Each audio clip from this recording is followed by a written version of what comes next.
Devocionais A Bíblia Toda em um Ano.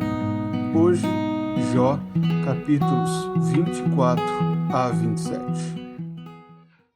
Jó havia reconhecido a soberania de Deus sobre todas as coisas, inclusive sobre o seu próprio sofrimento, na primeira metade da pergunta, no capítulo anterior. E agora, no capítulo 24, Jó novamente lamenta. Se lamenta, pois o soberano, o todo-poderoso, ainda não começou o juízo contra os ímpios, contra aqueles que não conhecem nem o temem. Jó inicia dizendo: por que o Todo-Poderoso não designa tempo de julgamento? E por que os que o conhecem não veem tais dias?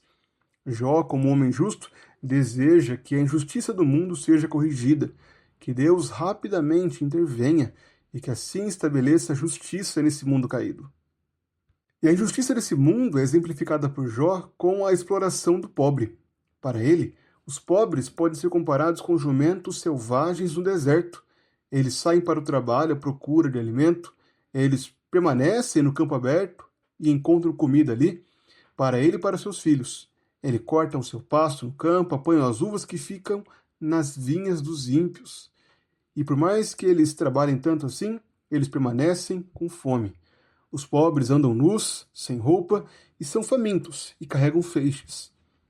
O que Jó está mostrando é justamente que os pobres sofrem justamente para o benefício dos ímpios.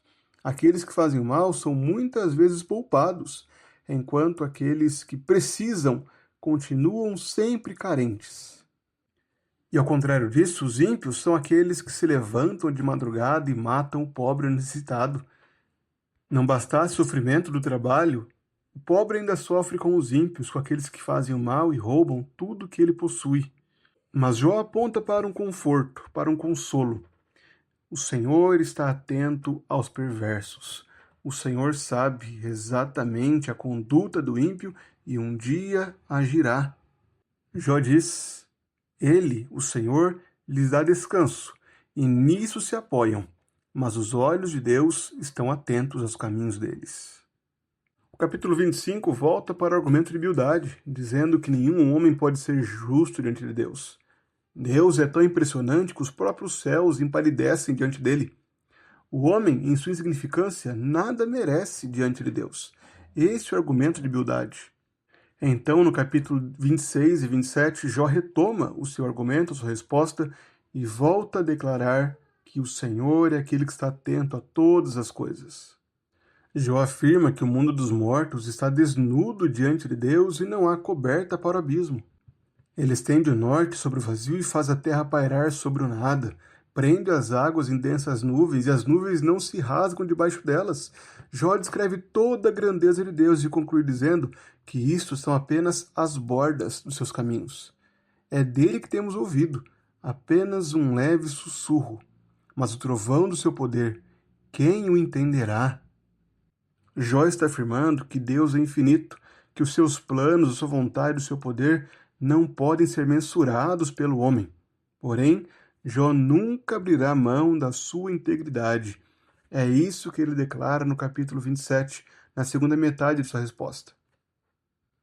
Esses capítulos intensificam o contraste entre a experiência de Jó e a teologia de seus amigos.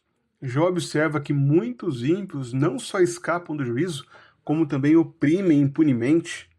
Bildade responde com um breve argumento sobre a majestade de Deus e a miséria do homem, mas sem lidar com o problema do mal. E Jó responde com ironia, exaltando o poder criador de Deus e no capítulo 27, reafirmando a sua inocência diante de Deus, rejeitando o destino final do ímpio como exemplo de sua própria vida. Para os primeiros leitores, esse trecho aprofunda o tema do sofrimento inexplicável, mostrando que a justiça de Deus não se manifesta de modo imediato e visível. O texto nos encoraja a não julgar precipitadamente e a perseverar na fidelidade, mesmo em tempos maus, mesmo sem explicações. O clamor de Jó por justiça diante da impunidade dos ímpios aponta para a necessidade de um juiz reto, de um juízo final realizado por Deus e de um redentor para todos aqueles que se encontram oprimidos. E essa realidade é consumada em Cristo, como o próprio apóstolo Paulo declara aos atenienses no seu discurso no Areópago. Deus estabeleceu um dia em que julgará o mundo com justiça por meio de um homem que escolheu e deu certeza disso a todos, ressuscitando dentre os mortos. Cristo é o justo juiz. É o juiz que julgará esse mundo com justiça e os povos com equidade.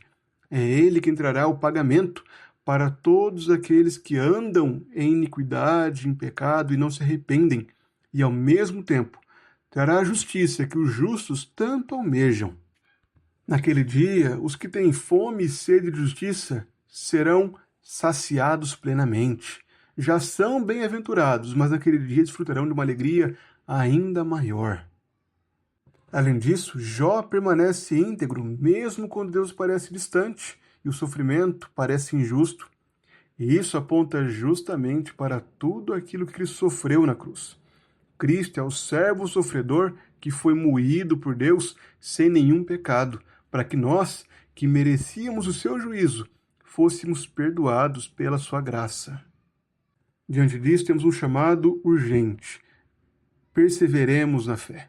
Continuemos descansando. Se nossos pecados foram pagos por Cristo, se todo o nosso sofrimento já foi consumado em Cristo, devemos reconhecer que o sofrimento presente é apenas algo passageiro. A dor que sentimos hoje nem se compara àquilo que desfrutaremos na glória com Cristo. Devemos nos manter perseverantes, íntegros, buscando agradar a Deus em tudo que fizermos. Além disso, o nosso coração deve descansar em Cristo, sabendo que tudo que temos, tudo que nós precisamos, está em Cristo.